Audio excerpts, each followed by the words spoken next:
Hi, I'm Joyce with Material Girls of Florida, and this video is about my no hand sew binding technique. And I have this little tip sheet you can find if you see me at a show. But basically, there's a lot of information on there. I'm going to show you how I glue and then sew my bindings. So this Hunter Star quilt here, it had a glued and then sewn binding. You can see in the back. You can't see where I sewed it from the front, but you can see from the back where the stitching is. So I'm going to show you how I do that. So we'll pretend this is a big quilt. I don't have room here for everything, and I've already finished two sides. I left two sides unfinished to show you how I do that.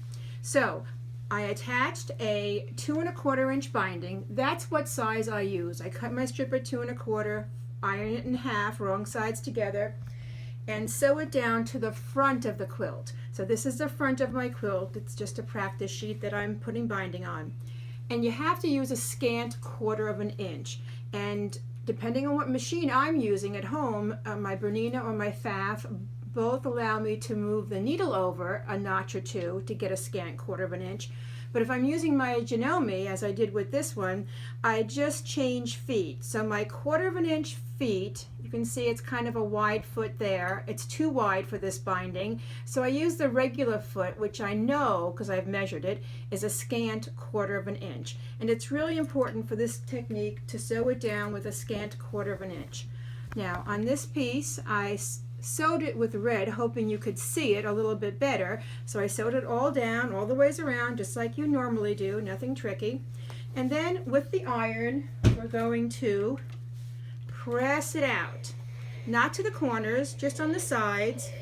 Go to each side, press it straight so you don't have a crease. And then the corners, when I flip it over, the corners just kind of pop into place. It's real easy to do. So we're going to take some Elmer's glue. Now this is, if you've seen my demos, you know I typically use the Aleene's pen. And this is something I've switched to because I like it so much.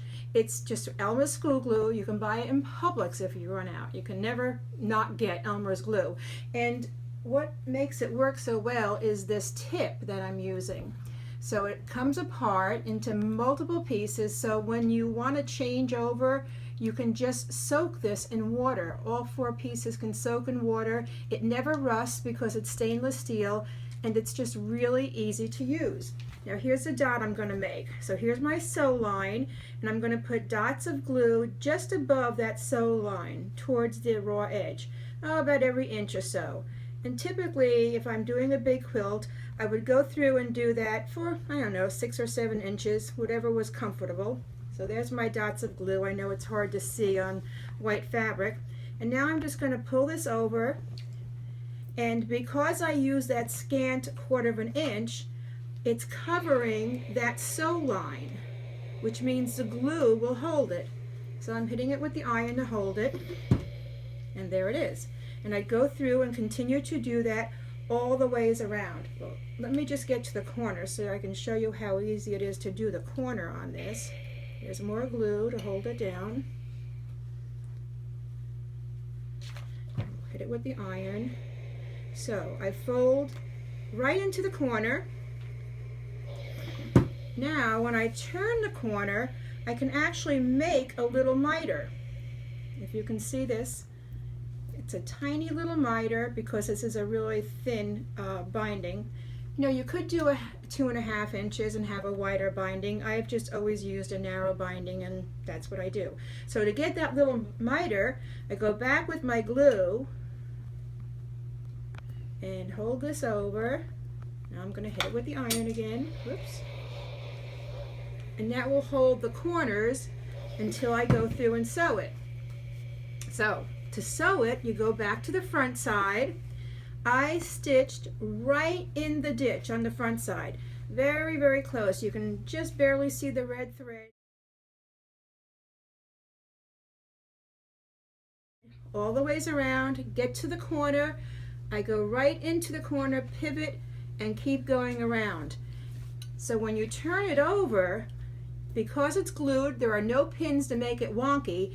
You can see my red stitching line. It catches the binding every single time. There's no skip spots. If you try pinning it, it gets bulky and you can skip a spot and you're cursing at the darn thing. So this is how nicely it comes out when you do it that way.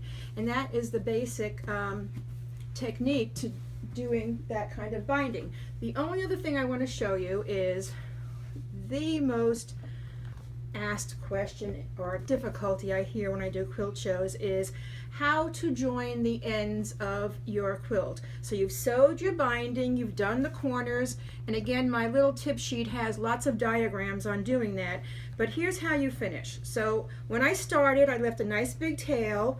When I stopped, I left a nice big tail. So I'm going to trim that tail just so it doesn't interfere with the other piece. Trim it on this side too, so they're not interfering. So we have to do another miter here, and the easiest way to do that is the overlap should only be the width of your binding. So I cut this piece of binding off, right? I'm going to lay it down as my guide, and I'm going to cut both sides. Here's the top one, cut it off. So now I'll switch it over, put that on bottom, this one on top. Lay this so it matches up to the bottom piece. Just have to find that spot. There it is. And now cut that top excess off so that the overlap is the exact width of your binding.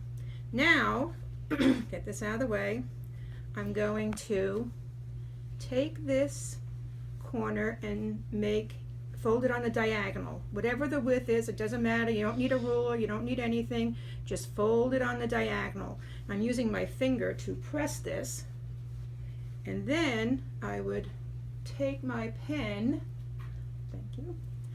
If you can see my little finger press line, I'm just going to mark that. And this is one of those iron off pens, so I really don't care where it gets on because I know I can iron it off. Okay. So now, let's go back to our fold. I'm going to fold it back up. Put this in here. So here's how I get the seam I have to sew. Here's what it looks like. Here's what I want it to look like when it's finished, and it's not finished. So if I fold that together and then open it up, now I'll put a pin in here to sew it on that line that I drew. And you can see the line that I drew there. I put one pin in it, sew that seam on the diagonal, and here I have one done so you can see. Here, this one's done. I sewed it on the diagonal. You can still see the mark. And now I would trim away the excess fabric. Just 1/4 inch is all you need. And I would actually press this open so it lays nice and flat in my binding. So now, when that's all done, can you see how nice and flat it fits perfectly in that spot? Hit it with the iron and then go through and close it up. Just sew on that where you stopped to where your start line was to begin with. And that's how you make it fit perfectly. So I hope that helps. The tip sheet has a lot of drawings, a lot of information, and this is just meant to be a quick little demo to get you started. Thanks.